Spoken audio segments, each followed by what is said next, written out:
Maombi ya kuomba kabla ya safari yako yoyote. Kama una safari leo au siku yoyote, omba maombi haya kwa imani kabla ya kuondoka, ili Mungu akutangulie, akulinde njiani na akufikishe salama. Hakuna safari ndogo mbele za Mungu, kila hatua yako inahitaji mkono wake.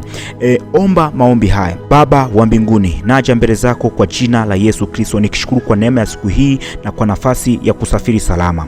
Naweka safari yangu mikononi mwako kuanzia mwanzo mpaka mwisho. Naomba unitangulie mbele yangu, unisafirishe njiani na uniondolee kila hatari, ajali, kucheleweshwa na jambo baya linaloweza kujitokeza njiani.